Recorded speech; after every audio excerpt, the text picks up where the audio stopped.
we now had a couple of nights in Valladolid. We went for a walk around the local cenote within the town. It's a Cenotes, I believe it's pronounced. After we'd come back from Chichen Itza, we'd had a siesta for an hour or two. Bear in mind, this time of year in the area, you're looking at 35, 36 degrees easily. It is hot, fantastically hot. So you have to, if you're ever in the area, you have to be dressed appropriately, make sure you've got some headwear on, and drink loads of water, without a shadow of a doubt. We went to the Cenotes to chill off for a little bit. It's well covered, so it was a nice place to just sit down, not do a lot. Also visited the Mercado Municipal. Had a look round at a couple of the funkier churches. So we had a walk around the Convento di San Bernardino de Siena. Lovely old church in Valladolid there. I just went for a good general walk around. We got to the final day and we realised that we didn't have anything planned, didn't have anything lined up. Two things happened on this day. Number one, we were speaking to the hostel owner who advised that we should take out a couple of bicycles. I've rented out a couple of bikes for the day, head down south to one of the many cenotes that there was just to the south of the city. Thought that's a great idea. That sounds really good. Where shall we go? Well, that is a good question because we've both forgotten the name of the exact cenote that we ended up visiting. It could have been one of a couple.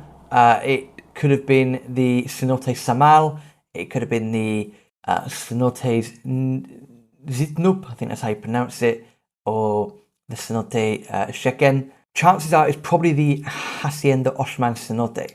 Now, the reason we say it's probably that one is very funkily, we were the only two people there, which we weren't expecting, so that was a great experience. Number two, do remember taking some time in the cenote first and then doing some sunbathing in the early afternoon, very bravely doing some sunbathing in the early afternoon right next to a really big funky building. So that's what makes me believe that it would have more than likely been the Hacienda Osman Cenote. So we cycled down to this cenote, we paid an entrance fee, it's about £1. And as I just alluded to, we weren't expecting to be the only two people there. We left the bikes on the top, taken the steps down, and it was only when we got to the bottom we realised that we were the only two people there, which was cool. It's difficult to describe a cenote, apart from the fact it's a sinkhole, as I've said before. But the water is crystal clear. They're absolutely wonderful. The reason it's crystal clear, or they're crystal clear, is that over time they've been filled with cool, clear groundwater and rainwater. You do get quite a lot of rain in the area, rather having 4 seasons as we'd be used to over in the UK, or let's not get started on UK weather, but you kind of get what I'm talking about. You have a dry season and a wet season, pretty much. So you get 6 months of very dry weather, 6 months of, funnily enough, very wet weather. And it was over the wet season that obviously you'd have a lot of rain, and this rain has to go somewhere. So in the case of the Yucatan, over time cenotes have been created. Of course, as we found out in other sites previously, and as we've explained previously, Maya technology would have stored that water for later use. This cenote, pristine, absolutely pristine, a nice massive sinkhole. There was a bit of it that was still in the sun, a little bit was in the shade, and you can see loads of different fishes just swimming around. There is a rubber ring in the middle of the cenote, and there's also a couple of other rubber rings on the side as well.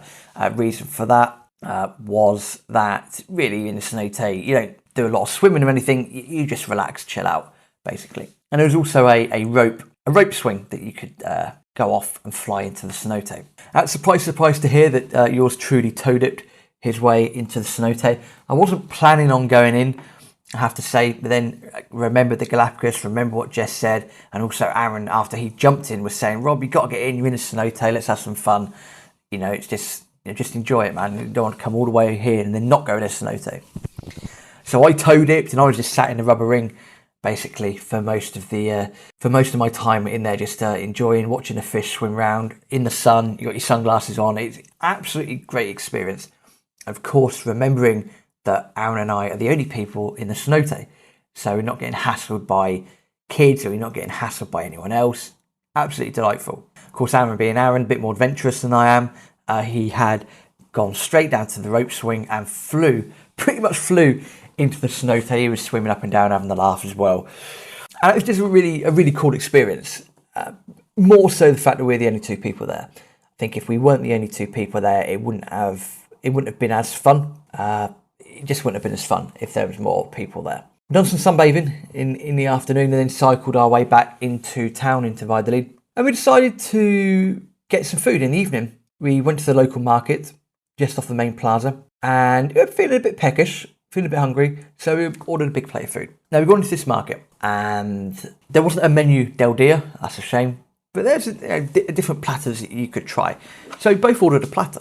Sat at the table, the food's come out, and the guy said, "Do you want any sauce?" I said, "Well, I'll put my hand up," and I said, "Well, I'll take a salsa."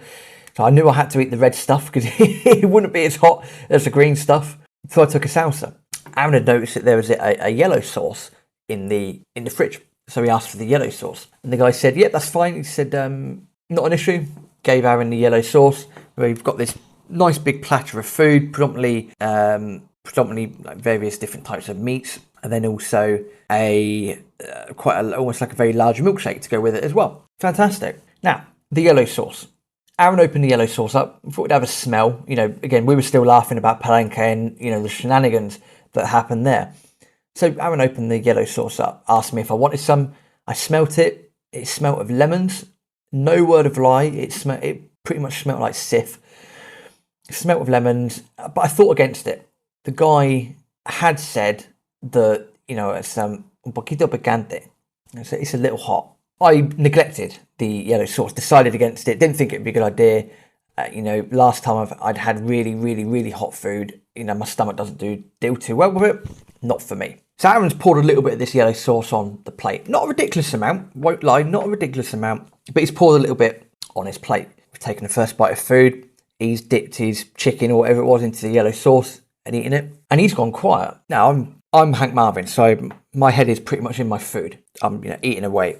I've looked up at him and he's red in the face. Absolute red in the face. It's like myself and Palenque. He's red in the face. He started to sweat. He's not choking or anything. Don't worry. He's fine. Spoiler alert, he survives. But he's gone red in the face. I'm laughing at him because I've realised that the yellow sauce must be hot. It must be very hot. Aaron can handle hot food. Aaron is incredibly competent at eating incredibly hot food. So for him to be in that situation was not something I'd ever encountered before, which made it funnier. Of course, friends being friends, he got to be as helpful as possible. He's downed his milkshake. He's finished a milkshake like a trooper, and he's asked me to go and get another one.